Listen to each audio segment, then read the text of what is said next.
Oi, o meu nome é Maria e eu sou a secretária deste canal. Se você chegou até aqui, é porque temos algo em comum, o que te faz tão especial para nós. O nosso objetivo é facilitar a palavra de Deus, descomplicando a Bíblia através do professor Augusto Valério. Apresentaremos de forma gratuita cursos como a Bíblia livro a livro de Gênesis a Apocalipse, um curso básico de teologia e também um quadro com dúvidas e respostas bíblicas. Nos ajude a prosseguir com a obra de Deus, e o nosso Pix é 21999680160. O vídeo já vai começar, mas antes não deixe de se inscrever para não perder nada e acompanhar todas as novidades no ensino da Palavra de Deus, além do seu like e tocar o sininho.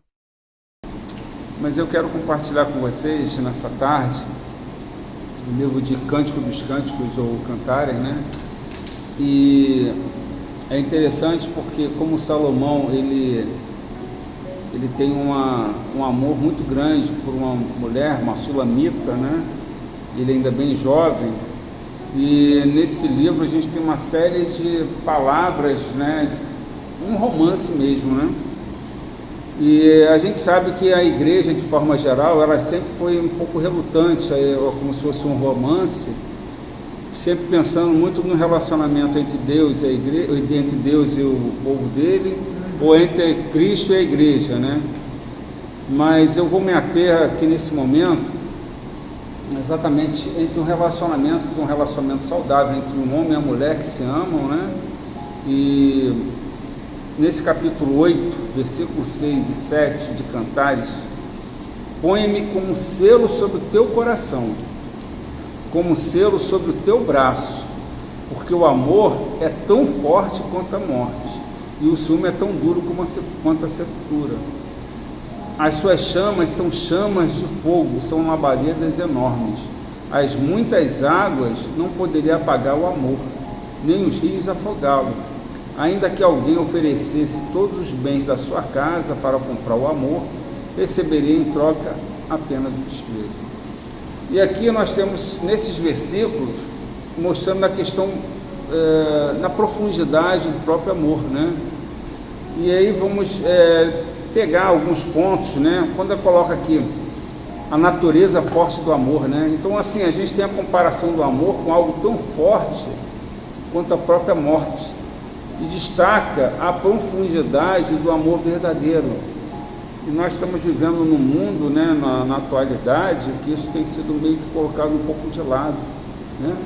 Mas a Bíblia, ela consegue nos mostrar que os relacionamentos, eles são testados por desafios, e esses desafios que nós temos numa união entre duas pessoas, eles são testados, e a Bíblia, ela nos encoraja a que firmemos relacionamentos que são genuínos, para que possa suportar todas as adversidades de uma longa caminhada de vida. Porque a Bíblia aqui, ela nos orienta para relacionamentos, não que sejam supérfluos, mas relacionamentos que são duráveis. Por isso que ela coloca sobre a questão do amor verdadeiro, genuíno, e por isso que a comparação, algo tão forte do amor quanto a própria morte, porque você tem algo realmente muito impactante, né? Quando você fala da morte, é algo muito forte, né? Então ela fala aqui sobre o amor, né? O amor é tão forte quanto a morte, então ela mostra a questão da profundidade desse amor. Também fala na questão relacionada ao ciúme, né? E nos dias atuais, nós temos algo mais desafiador, que as próprias redes sociais, né? Elas podem aumentar cada dia mais o próprio ciúme, a insegurança, né? E a reflexão como lidar com o ciúme de forma saudável é algo relevante para o próprio casal, né? E aí, eu não tenho aqui a pretensão de falar de relacionamento, né? Até porque eu não sou expert nisso, e a minha proposta é apenas facilitar o texto bíblico, né? E elucidar para os nossos dias, né? E quando ele fala sobre a questão de algo saudável, é mostrar para mostrar para o outro aquilo que não lhe faz bem, a ponto do outro, né, tentar se esforçar para que ele venha trazer alegria, que ele venha trazer felicidade para o outro, né? E não algo que eu penso apenas em mim e deixo o outro, né, viver uma vida E aí ele coloca sobre essa questão do ciúme, também coloca sobre a imagem do fogo, né? Que sugere a paixão e a intensidade do amor. E essa paixão e essa intensidade do amor, ela não vai além da própria conquista, porque muitos homens, em muitos momentos, eles olham apenas a parte da conquista, mas a questão da preservação daquele relacionamento, em muitos momentos é deixado de lado, né? A gente se esforça muito na conquista, mas na preservação, e aí quando coloca a questão da imagem do fogo, é excepcional, porque muitas vezes, às vezes, né, eu lembro de muitas aulas quando falava da questão do fogo, e aí por quê? Porque o fogo é uma chama, você precisa deixar com que ele permaneça aceso. Como é que você vai fazer isso? Exatamente. Só que se você pensa apenas em acender, e ele depois vai apagar, você está simplesmente, né, pensando na conquista. E infelizmente o sexo masculino, de forma geral, ele é muito propenso a isso. Ele pensa muito na conquista, mas esquece muito da preservação. E aí os relacionamentos caem em uma rotina. E por isso que Cantares fala na imagem do fogo, que é necessário. Mas é algo difícil? Não, porque quando for um amor genuíno, isso não acaba não se tornando difícil, né? Então ele é colocado como uma questão de chamado para manter viva a chama do amor, mesmo após anos de relacionamento, porque você sempre vai buscar para que aquilo não caia numa rotina, é uma conquista diária de um e do outro, né? É saber o que agrada o outro, porque a gente tem vivido umas questões de que é muito interessante o que eu quero, o que eu desejo, mas nós somos chamados também, quando nós temos um relacionamento genuíno, a fazer com que o outro se torne uma pessoa feliz, uma pessoa que possa desfrutar daquele relacionamento. Por isso que nós precisamos ter equilíbrio, eu estou colocando aqui, o próprio livro nos coloca, é que precisamos ter equilíbrio para fazer o outro feliz, tentar fazer o outro sentir saudável nesse relacionamento, e nunca você pensando sempre de forma egoísta, né? E aí no mundo que a gente vive de uma maneira tão volátil, né, tão supérflua, o amor genuíno ele pode superar desafios, não é? Porque quando você tem um amor genuíno, que vai ser uma questão de doença, uma questão de pouco dinheiro, enfim, eles precisam que, essas situações precisam que a gente realmente fique perseverante e determinado, mas acima de tudo, não vai ser qualquer coisinha que vai abalar esse amor, porque ele está fundamentado no que um quer e o outro também quer, né? Então é como uma aliança, né? Como um cordão de três dobras, né? O homem, a mulher e o Senhor envolvido nessa aliança, né? Também coloca aqui que a priorização do amor. O amor é algo tão inestimável que até mesmo riquezas não pode comprá-lo. E a gente vive numa sociedade que as riquezas elas ditam, né? Exatamente. Então, e a gente consegue observar que o amor não é pelo que você possui ou pelas questões, mas é pelo que você é. E aí me traz a lembrança que nós adoramos ao Senhor pelo que Ele é, e não que nós somos interesseiros a ponto do que Ele pode ficar.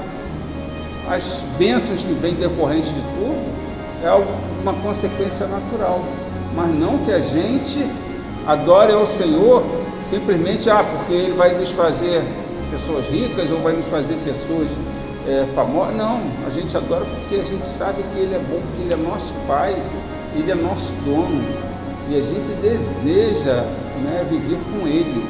Isso é muito importante, né?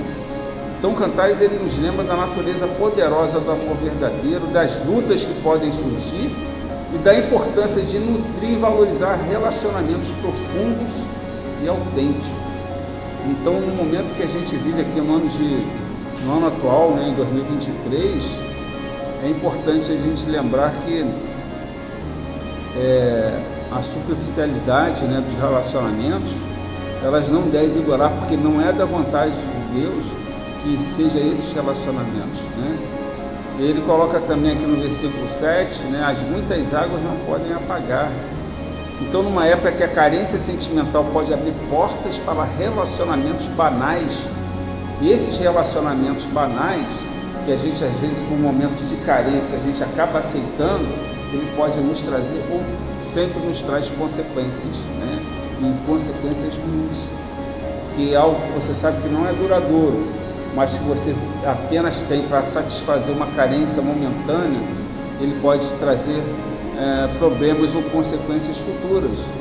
E aí a gente às vezes não pensa que é a perda de tempo, porque você tem um período inicial, você tem aquele período que você fica, e aí tem um período que às vezes aquilo pode se arrastar, porque Deus jamais vai te entregar algo na sua mão se tua mão estiver ocupada.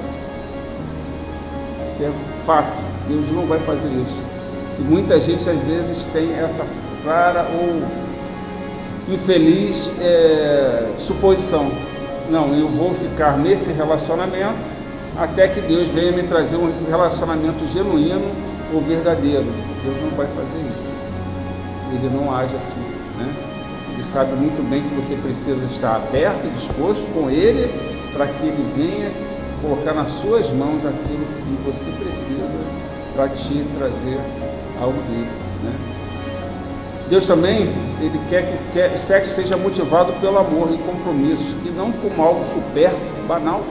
E muita gente às vezes esquece que um relacionamento sexual, os dois se tornam uma só carne.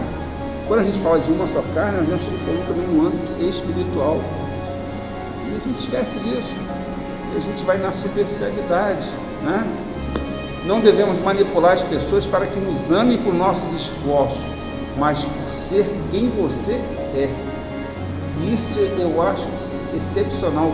Quando eu leio esse livro, e esse livro às vezes choca muita gente, mas eu acho isso excepcional, porque você tem que amar alguém por o que é, e não você ficar se condicionando a tentar ser uma pessoa para que haja conquista. Não, você precisa ser quem você é na sua própria naturalidade.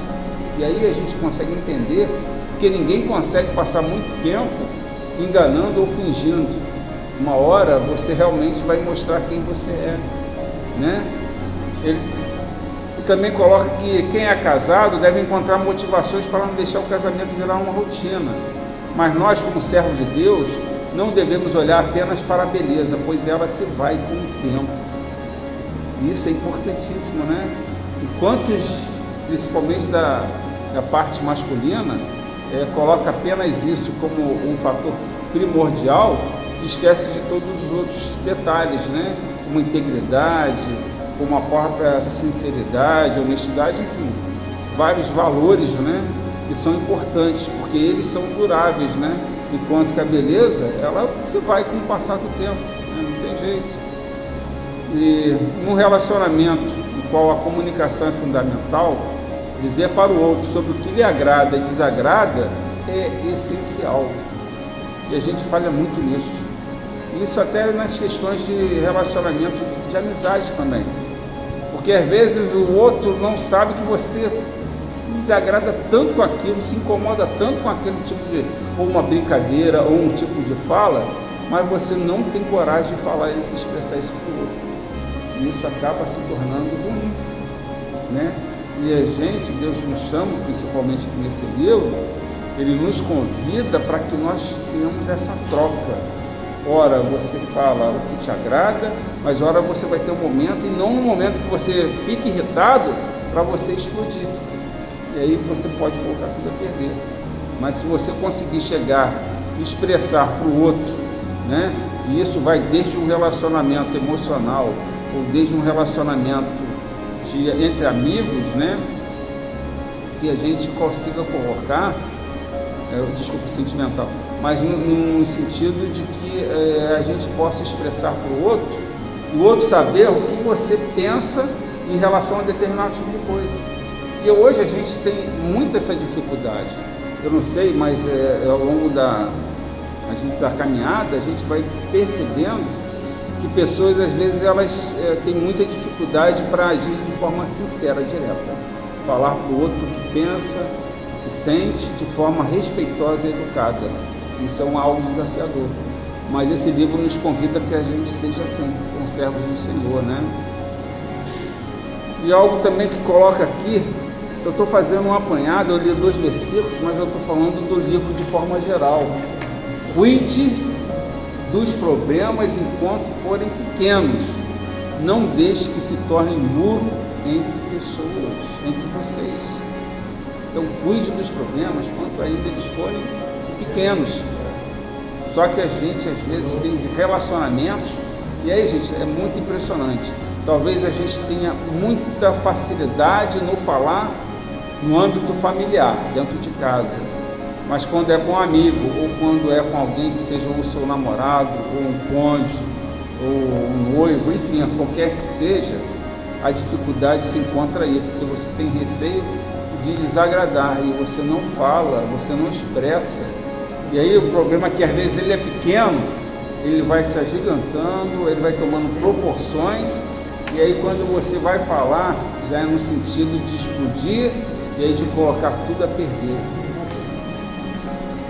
E eu gostaria muito de que eu estou falando hoje para vocês, que eu tivesse ouvido isso muito tempo lá atrás, porque tem muitas coisas que a gente erra, às vezes por falta de experiência, e a palavra de Deus, como ela nos ensina, né? Ela nos ensina de uma maneira tremenda, e a gente tem a ideia de que, não, tem partes que Deus não fala, mas Ele fala. Esse livro é um livro que fala de relacionamento, né? Um livro que fala de profundidade, fala do amor, fala da alegria, fala de coisas que são supérfluas, de coisas que Ele valoriza, que são as situações que vale mais a pena você aguardar para que você tenha um relacionamento amparado nele, do que você fique com migalhas ou com relacionamentos que não agregam, relacionamentos que só te colocam em situações que possam te fazer perder. Então, é algo impressionante. E só para a gente finalizar, eu queria que a gente fosse lá em Isaías capítulo 1, é logo o capítulo seguinte desse livro, não falando do mesmo tema, mas de uma outra parte, no qual Isaías, no capítulo 1, versículo 10 até o versículo 17, olha o que Deus fala nesses versículos. Príncipes de Sodoma, escutem a palavra do Senhor. Povo de Gomorra, dê ouvidos à lei do nosso Deus. Só que você pensa que Isaías está falando, mas Sodoma e Gomorra não foram destruídos? Como é que ele vai estar falando? Não. Deus está usando a boca do profeta Isaías, comparando o povo dele àquele povo de Sodoma e de Gomorra. Olha,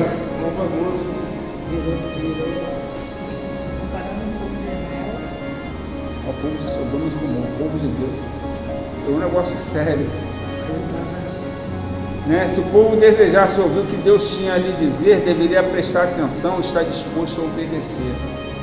A gente vive num período, e principalmente as pessoas que são pentecostais também, às vezes desejam tanto ouvir Deus falar através de um profeta, de uma profetisa, né? E quando Deus fala, quando não é algo que vem de acordo com o teu interesse, a gente acaba descartando. E quando não ouvimos é porque não estamos lhe dando atenção, ou não estamos dispostos a fazer aquilo que Ele nos pede. Isso é que é o complicado, né? Queremos tanto de Deus, mas quando Ele nos sinaliza, Senhor, me dê uma instrução sobre isso, mas quando a resposta vem, não é daquela que você tinha com anseio, né? E o Senhor diz no versículo 11, de que me serve a multidão dos sacrifícios que vocês me oferecem? Estou farto dos holocaustos de carneiros, de gordura de animais cevados, não me agrado de sangue de novilhos, nem de cordeiros, nem de bodes. E aqui o Senhor, né, embora Deus não se agradasse, Ele não pretendia que o povo de Deus abolisse, né, esses sacrifícios, mas Ele queria uma sincera expressão de fé, né? E os líderes cuidavam detalhadamente dos sacrifícios, mas em seu coração continuavam a ser infiéis, a ser desobedientes a Deus. Deus não se agrada de manifestações exteriores, né? Se a fé interior não estiver presente. E aí, Versículo 12: quando comparecem diante de mim, quem requereu de vocês esse pisotear dos seus atos? Versículo 13: não me tragam mais ofertas vãs, o incenso para mim é abominação, e também as festas da lua nova, os sábados e a convocação das assembleias. Não posso suportar iniquidade associada à reunião solene. Deus fala que ele rejeita totalmente a hipocrisia do povo quando apresenta ofertas, né? E suas vidas estão cheias de injustiça, cheio de pecado, né? E ele nos desafia a viver de maneira coerente, buscando ser autêntico em todas as suas áreas, tanto em nossa relação com Deus quanto com os outros, né? E aí no versículo 14: as festas da lua nova e as solenidades a minha alma as odeia, já são um peso para mim, estou cansado de suportá-los. E aqui a gente consegue observar que o foco central de Deus é que nesses versículos é que haja transformação interior, haja mudança de coração, né? Ele quer corações transformados, que resultem em ações justas, né? E aí nosso relacionamento com Deus permita que Ele mude o nosso coração, que Ele transforme o nosso coração e direcione as nossas ações. E aí vem o pior, e aí eu chamo a atenção para todos que depois forem ouvir essa gravação. Versículo 15: quando vocês estendem as mãos, eu fecho os meus olhos. Quando multiplicam as suas orações, eu não as ouço, porque a mão de vocês estão cheias de iniquidade ou de sangue. E o que essa palavra está nos colocando aqui? Não adianta clamarmos, orarmos, jejuarmos, fazermos nada se estivermos na prática daquilo que não agrada ao Senhor. Ah, mas eu sou pecador. Todos nós somos pecadores, mas a daquilo que desagrada a Deus, se você permanecer fazendo a tua palavra, as suas orações, você pode ficar jejuando, orando, clamando, chorando, que Deus não vai ouvir. Ela está associada à tua obediência. Por isso que o profeta Miqueias também fala sobre isso. Não adianta me trazer uma série de porteiros, uma série de situações, se ao mesmo tempo vocês não estiverem me obedecendo. Então, volto a repetir, versículo 15: quando vocês estendem as mãos, eu fecho os olhos. Olha que coisa grave. Sim, quando multiplicam as suas orações, não as ouço. E a gente tem a falsa ideia de que todas as orações chegam a Deus, só que elas não chegam se você estiver em plena desobediência. E ele coloca: não as ouço, porque as mãos de vocês estão cheias de iniquidade. Existe uma condicional. Ah, mas eu oro, eu clamo, eu jejuo, eu faço. Mas se estivermos em desobediência, ele coloca aqui, como eu falei, né? Ele colocou também o profeta Miqueias: eu não as ouvirei. Porque Deus, ele leva muito a sério a questão da obediência, a viver a vontade dele, porque é algo totalmente contraditório. Aí ele coloca aqui muitas orações, coloca da extensão das mãos, né? Ele fecha os olhos. É muito claro, é muito sério isso. Engraçado que muita gente às vezes lê o profeta Isaías, e todas as vezes quando apresenta isso, às vezes na igreja, como até uma pregação, uma ministração, umas pessoas: meu Deus, mas eu passei por isso aqui, eu não tinha lido. Está aqui na palavra dele, é uma condicional. Não adianta estender as mãos, que ele fecha os olhos. Não adianta muitas orações, porque ele não vai ouvir, porque tuas mãos estão cheias de iniquidade. Levante, lavem-se e purifiquem-se, tire da minha presença a maldade dos seus atos, parem de fazer o que é mal, aprendam a fazer o bem, busquem a justiça, repreendam o opressor, garantam o direito dos órfãos, defendam a causa das viúvas. Deus convida o povo a se lavar, a se purificar. Isso simboliza o que é uma mudança, né, interna, um afastamento do pecado. E aí nós devemos buscar essa purificação a todo instante, a todo tempo. A gente às vezes quer clamar pelas pessoas, a gente quer colocar uma série de situações, e a gente às vezes vai levando uma vida meio que empurrada, né? Não, eu continuo orando, eu continuo jejuando, eu continuo buscando, eu continuo nos cultos, mas aquilo ali com o tempo Deus vai tratar, vai mudar, eu vou levando esse pecado aqui, né? Mas ele daqui a pouquinho, e a gente às vezes não se esforça para estar numa posição para que as nossas orações sejam ouvidas, né? Que o nosso clamor chegue no altar do Senhor, né? Também ele coloca aqui no versículo 17, ele clama por justiça e ações corretas. E aí nós temos responsabilidade por cuidar dos necessitados e lutar contra a injustiça deles. E a gente acha que tudo isso, porque nós esquecemos que nós somos igreja de Deus na terra. Aquilo que estiver disponível para você, que a gente venha fazer. E a gente vem mostrando isso em vários livros da Bíblia, Deus colocando sobre essas questões. Nós somos representantes dele, humano, aqui na terra, para que a gente venha lutar pela igualdade, pela justiça, que a gente, em algum momento, a gente fale sobre as questões dos necessitados. E a gente, às vezes, acaba agindo de uma maneira, eu vou orar aqui, Deus vai fazer.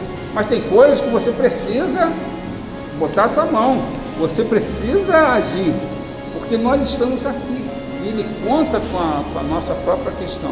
Esse mesmo profeta aqui, a gente sabe muito bem que Deus perguntou: a quem enviarei? Ele se prontificou, eis-me aqui. E a gente sabe como Deus usou, e assim é na vida de cada um de nós, sabe? Deus pode capacitar cada um de nós, trazer recursos, fazer questões para que a gente venha abençoar a obra dele. Mas acima de tudo, ele olha para todos aqueles que são necessitados, ele fala aqui dos órfãos, ele fala das viúvas, né? Ele fala daqueles que são oprimidos, e que a gente aprenda a fazer o bem e buscar a justiça para esses que em muitos momentos não têm uma cultura, às vezes mal sabem o que falar, às vezes tem muito pouco com o que vestir, às vezes está comendo o mínimo necessário, e a gente sabe que o nosso corpo humano precisa de uma série de nutrientes, e a gente às vezes, mas ali ele tem um pão, ele tem um café, ele tem arroz, tem um arroz ali, mas e as outras proteínas, e as outras necessidades? E a gente às vezes, eu vou orar, mas Deus está contando contigo, está contando com as nossas mãos. A gente vê como poucos versículos, né, 10 ao 17, do capítulo 1 de Isaías, quanta coisa ele coloca aqui, e coisas bem impactantes, né, na nossa própria vida, né?